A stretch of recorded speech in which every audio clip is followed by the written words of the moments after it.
Hello friends, welcome to our YouTube channel CGS classes. आज हम पढ़ेंगे त्रिकोणमिति यानी कि ट्रिग्नोमेट्री का भाग 4 पार्ट 4। और इसमें हम कुछ टॉपिक्स के बारे में पढ़ेंगे, जैसे त्रिकोणमितीय सर्वसमीकरण, अन्य त्रिकोणमितीय सूत्र तथा कुछ प्रश्न भी हम इसमें सॉल्व करेंगे। अब हम वीडियो शुरू करने से पहले आपको बता दें कि अगर आपने हमारे यूट्यूब चैनल के पार्ट 1, पार्ट 2 और पार्ट 3 नहीं देखे हैं तो पहले उनको ज़रूर देखिए, क्योंकि उनमें त्रिकोणमिति के बेसिक बताए गए हैं, उनमें त्रिकोणमिति के कुछ सूत्र बताए गए हैं, उसमें त्रिकोणमिति कहाँ से आई, क्यों आई, कैसे आई, ये भी बताया गया है। उसमें त्रिकोणमिति के सारे बेसिक्स बताए गए हैं। तो उन्हें देखने के बाद आप इस वीडियो को ज़रूर देखिए, ताकि आपको ये वीडियो भी समझ में आएगा और त्रिकोणमिति बेसिक से समझ में आएगी। ठीक है। और यदि आपने हमारे चैनल को अभी तक लाइक और सब्सक्राइब नहीं किया है तो जल्दी से लाइक और सब्सक्राइब कीजिए, क्योंकि हम आपके लिए 9th, 10th, 11th, 12th के RBSC बोर्ड के सभी हल आपको बताएंगे। इसलिए कृपया चैनल से जुड़े रहिए और बेल आइकन को प्रेस कीजिए, जिससे आपको हमारी वीडियो की सूचना तुरंत मिल सके। और हमारे वीडियो को लाइक कीजिए, क्योंकि आपके लाइक से हमारे को उत्साह बढ़ता है और हम नेक्स्ट वीडियो के लिए प्रेरित होते हैं। तो प्लीज़ अपने दोस्तों से शेयर कीजिए, जिससे उनको भी हमारे चैनल के बारे में विशेष जानकारी प्राप्त हो सके। और लाइक एंड शेयर ज़रूर कीजिए। ठीक है, आज हम अपना वीडियो शुरू करते हैं। इसमें हम पढ़ेंगे 3 टॉपिक्स, और उसमें से पहला टॉपिक्स हम शुरू करते हैं, यानी कि त्रिकोणमितीय सर्वसमीकरण। ठीक है, पहले हम समझते हैं ये सर्वसमीकरण क्या होता है। सर्वसमीकरण का अर्थ क्या होता है। सर्वसमीकरण एक ऐसी चीज़ है, इसका अर्थ ये होता है कि जैसे अपन कहते हैं ना कि इंग्लिश के अंदर माना तो द का उपयोग कहाँ पे होता है। द का उपयोग होता है द सन, जो विश्व में एक है। ऐसी कैसी ये सर्वसमीकरण है। यानी कि सर्वसमीकरण क्या होता है कि अपन समझ सकते हैं कि सर्वसमीकरण में कोई भी मान हो, कोई भी वैल्यू हो, यानी कि कितने डिग्री का भी कोण हो, यानी कि किसी भी त्रिभुज में कोई भी कोण हो, कोई भी सर्वसमीकरण होगी, उसका मान नहीं बदलेगा। यानी कि हर एक जगह पे उसकी वैल्यू वही रहेगी। यानी कि हर एक स्थिति में, हर एक जगह पे सर्वसमीकरण नहीं बदलती है, इसीलिए उसको सर्वसमीकरण कहते हैं। ठीक है, अब हम शुरू करते हैं आज का लेक्चर। हमने क्या किया कि एक त्रिभुज लिया, समकोण त्रिभुज माना कि एक समकोण त्रिभुज ABC है, जिसमें से कोण भी हमने माना है 90 डिग्री, और कोण A है ये वाला, अपने ये माना है थीटा। ठीक है, और ये जो भुजा है AB, इस पे अपन ने एक लंब डाला है BC, इसके कारण से कोण है जो है अपने कोण कौन सा है, समकोण है। ठीक है, जहाँ पे अब अपन के पास क्या है कि अगर अपन पाइथागोरस प्रमेय लगाएं इसके अंदर, त्रिभुज के अंदर, क्योंकि हमने पहले पढ़ा था पाइथागोरस प्रमेय के बारे में। अगर आप वीडियो देखेंगे लास्ट तो आपको पता चल जाएगा कि पाइथागोरस प्रमेय कैसे थी, क्यों थी, कब थी, जरूर देखिए उसको भी। ठीक है, इसके अंदर अपन पाइथागोरस प्रमेय लगाएं तो ये भुजा अपने को कर्ण प्राप्त होगी, ये आधार, और BC भुजा अपने को लंब प्राप्त होगी। ठीक है, अपन ने अब क्या किया कि त्रिभुज ABC में पाइथागोरस प्रमेय का उपयोग किया, क्योंकि हम जानते हैं पाइथागोरस प्रमेय के अनुसार यह होता है कर्ण स्क्वायर बराबर आधार स्क्वायर प्लस लंब स्क्वायर। तो अपन ने क्या किया, मान रख दिए कि कर्ण अपने पास क्या है, AC है तो AC स्क्वायर प्लस आधार क्या है, AB है तो AB स्क्वायर प्लस लंब क्या अपने पास BC है तो BC का स्क्वायर। इसको अपन ने एक समीकरण नाम दे दिया, समीकरण नंबर 1। अब अपन ने क्या किया, समीकरण 1 में दोनों पक्षों में AC स्क्वायर का भाग देने पर AC स्क्वायर का इस समीकरण में दोनों तरफ भाग दिया। AC स्क्वायर था यहाँ पर, अपने AC स्क्वायर का भाग दिया। यहाँ पर AB स्क्वायर था, AC स्क्वायर का भाग दिया। BC स्क्वायर था, AC स्क्वायर का भाग दिया। ये कट गए। ठीक है, तो यहाँ पे वैल्यू है 1। ये ऐसी कैसी पड़ी है अपने पास, बस ये है कि इसका होल स्क्वायर लिख दिया अपन ने, BC अपॉन AC का whole square, AB upon AC का होल स्क्वायर। और हमने क्या किया, इसको समीकरण नंबर 2 नाम दे दिया। ठीक है, अब चूंकि हम जानते हैं कि त्रिकोणमितीय अनुपात, यानी कि त्रिभुज ABC है ये अपने पास, इसके अंदर त्रिकोणमितीय अनुपात साइन कोस टेन कोट से कोसेक होते हैं ना 6 प्रकार के, वो क्या होंगे। इसके अंदर अपने त्रिकोणमितीय अनुपात निकाले, यानी कि साइन थीटा निकाला। थीटा अपन ने यह माना था तो इसके सापेक्ष निकाला, साइन की वैल्यू निकाली।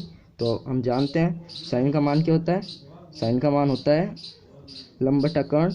तो इस प्रकार से इसके अंदर हमने देखा तो लंब क्या था अपने पास BC और कर्ण क्या था AC। इसी प्रकार से हमने वैल्यू निकाली है साइन की। इसी प्रकार कॉस की, क्योंकि कॉस का होता है आधार बटा कर्ण। ये कहाँ से है, लंब बटा कर्ण, आधार बटा कर्ण। इसका एक बेसिक सूत्र भी हमने बताया आपको, प्लीज़ उस वीडियो को भी जरूर देखिए। हमारे लास्ट वीडियो से आपको ये इस वीडियो को समझने में बहुत आसानी होगी। ठीक है, इसी प्रकार से हमने tan का मान निकाला, कॉट का मान निकाला, और सारे त्रिकोणमितीय अनुपात सेक कोसेक के भी निकाल दिए। अब हमने क्या किया, समीकरण 2 में त्रिकोणमितीय अनुपातों के मान रखने पर देखते हैं। समीकरण 2 अपने पास ये थी, ठीक है।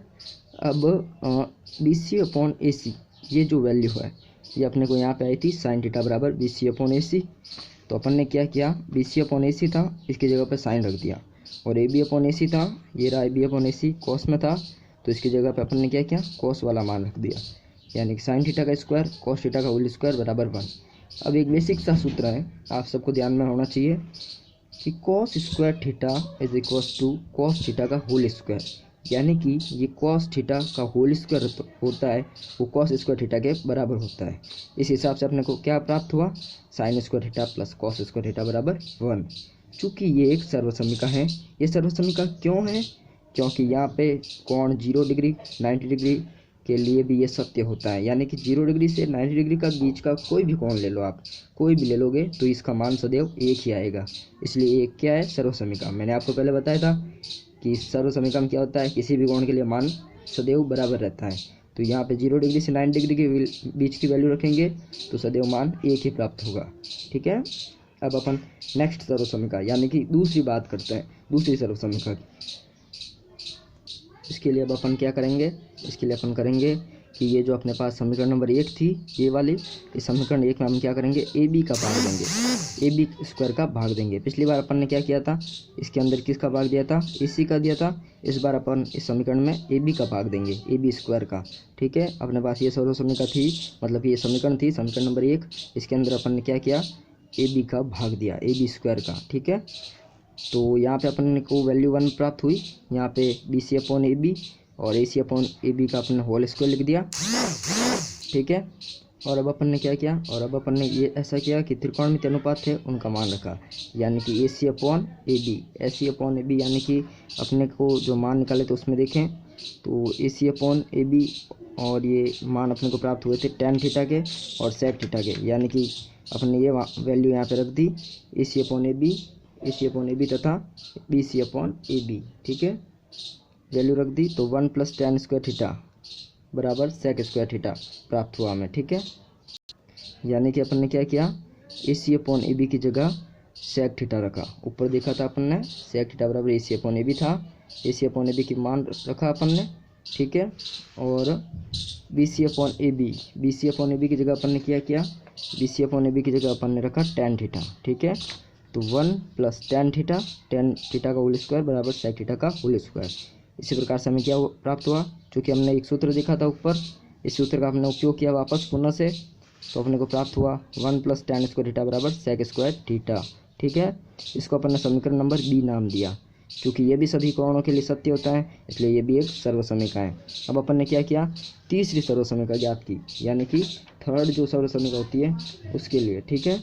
उसके लिए अपन ने क्या किया कि पुनः समीकरण 1 जो अपने पास पहले थी, समीकरण नंबर 1 बता दूं मैं आपको, ये वाली समीकरण नंबर 1 थी, इसके अंदर अब अपन ने क्या किया, BC स्क्वायर का भाग दिया, ठीक है। ये अपने पास समीकरण थी, इसके अंदर अपन ने BC स्क्वायर का भाग दिया, तो AC/BC आ गया।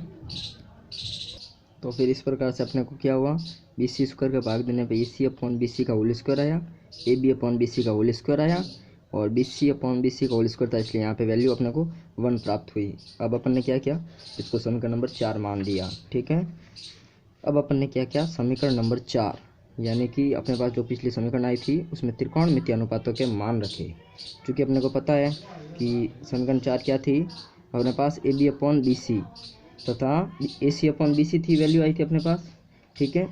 और अपन ने देखा था AB/BC थी वो cot थीटा थी, तथा AC/BC जो अपने पास वैल्यू थी वो cosec थीटा थी, अपन ने निकाली थी।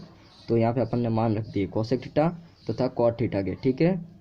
तो अपने को मान प्राप्त हुआ cot स्क्वायर थीटा बराबर 1 - cosec स्क्वायर थीटा, या cosec स्क्वायर थीटा बराबर 1 + cot स्क्वायर थीटा। चूँकि ये भी सभी कोणों के लिए सत्य है, 0 से 90 डिग्री के बीच के लिए, अतः ये भी एक सर्वसमीका है, ठीक है। अब अपन ने तीनों सर्वसमीकाएं, समीकरण A, समीकरण B और समीकरण C को लिया, ठीक है। यानी कि अपने पास पहली सर्वसमीका आई थी sin square theta plus cos square theta बराबर 1, तो अपन ने क्या किया, साइन स्क्वायर थीटा की जब अपने को वैल्यू ज्ञात करनी होगी तब अपन क्या करेंगे, 1 माइनस कॉस स्क्वायर थीटा कर देंगे। और जब अपने को कॉस स्क्वायर थीटा की वैल्यू मान ज्ञात करनी होगी तो अपन 1 माइनस साइन स्क्वायर थीटा कर देंगे। इसी प्रकार से जब अपने पास को tan की ज्ञात करनी होगी वैल्यू तो सेक स्क्वायर थीटा -1 कर देंगे। और यदि अपने को सूत्र में कभी 1 का मान लिखना पड़े तो अपन इसको sec square theta minus tan square theta भी लिख सकते हैं। इसी प्रकार 1 का मान sine square theta plus cos square theta भी लिख सकते हैं। इसी प्रकार cosec square theta minus cot square theta भी 1 का मान लिख सकते हैं अपनी आवश्यकता अनुसार। और कॉट थीटा का मान ज्ञात करना होगा तो कोसेक स्क्वायर थीटा -1 आएगा। ठीक है, अब अपन बात करते हैं सेकंड टॉपिक यानी कि अन्य त्रिकोणमितीय सूत्र। चूँकि ये सूत्र है जो हमने जब ट्रिग्नोमेट्री टेबल समझाई थी आपको तब डायरेक्ट बताए थे, अब हम आपको डेराइव करके बता रहे हैं। ठीक है, वही त्रिभुज लिया अपन ने पहले वाला ही ABC, जिसमें बी समकोण है, ए थीटा माना हुआ है और पाइथागोरस प्रमेय से AC कर्ण, BC लंब तथा AB आधार आया था। ठीक है, अब अपन ने क्या किया, त्रिकोणमितीय अनुपात वही वापस निकाले, BC अपॉन AC सारे वही लिख दिए वापस। ठीक है, अब अपन ने क्या किया, समीकरण में साइन थीटा में कॉस थीटा का भाग देने पर, यानी कि जो अपने पास साइन थीटा की वैल्यू आई थी, किसकी, साइन थीटा की जो अपने पास वैल्यू आई थी, यानी कि साइन थीटा की जो वैल्यू आई थी BC अपॉन AC, इसमें अपन ने क्या किया, कॉस थीटा की वैल्यू यानी कि AB अपॉन AC का भाग दिया। देखते अपन ने क्या किया, sign theta upon cos theta यानी कि BC अपॉन AC था, इसमें अपन AB अपॉन AC का भाग दिया तो अपने को क्या प्राप्त हुआ, BC अपॉन AB। चूँकि BC अपॉन AB जो वैल्यू है ये tan थीटा का मान है, तो sign theta upon cos theta का मान अपने को क्या प्राप्त हुआ, tan थीटा। ये एक सूत्र है जिसको अपने ट्रिग्नोमेट्री टेबल में तो डायरेक्ट समझाया था, बताया था आपको, यहाँ पे अपन ने डेराइव करके बताया है। ठीक है, इसी प्रकार से अगर हम कॉस थीटा में साइन थीटा का भाग दें, ठीक है, cos theta upon sine theta किया, AB upon BC upon BC upon AC। ठीक है, तो AB अपॉन BC अपने को प्राप्त हुआ। ये क्या है, कॉट थीटा का वैल्यू होती है, तो कॉट थीटा बराबर अपने को cos theta upon sine theta, ये भी एक सूत्र डेराइव हुआ अपने पास। ठीक है, अतः समीकरण 1 व 2 से यानी कि अपने पास क्या वैल्यू थी, tan थीटा बराबर sine theta upon cos theta, यहाँ पे क्या आई थी, cos theta upon sine theta. इन दोनों समीकरणों से अपन ने क्या किया कि tan थीटा बराबर 1 अपॉन कॉट थीटा, ये एक इम्पोर्टेंट सूत्र अपन ने फाइंड आउट किया है। ठीक है, इस इम्पोर्टेंट सूत्र को बहुत काम में आएगा आगे। ठीक है, और अब अपन कुछ क्वेश्चन सॉल्व करते हैं। अपने क्वेश्चन लिया है, ठीक है, सिद्ध करना है अपने को कि cot theta plus tan theta बराबर cosec theta into sec theta होता है। अपने को ये सिद्ध करना था, इसलिए अपन ने इसको क्या नाम दिया, समीकरण नंबर 1।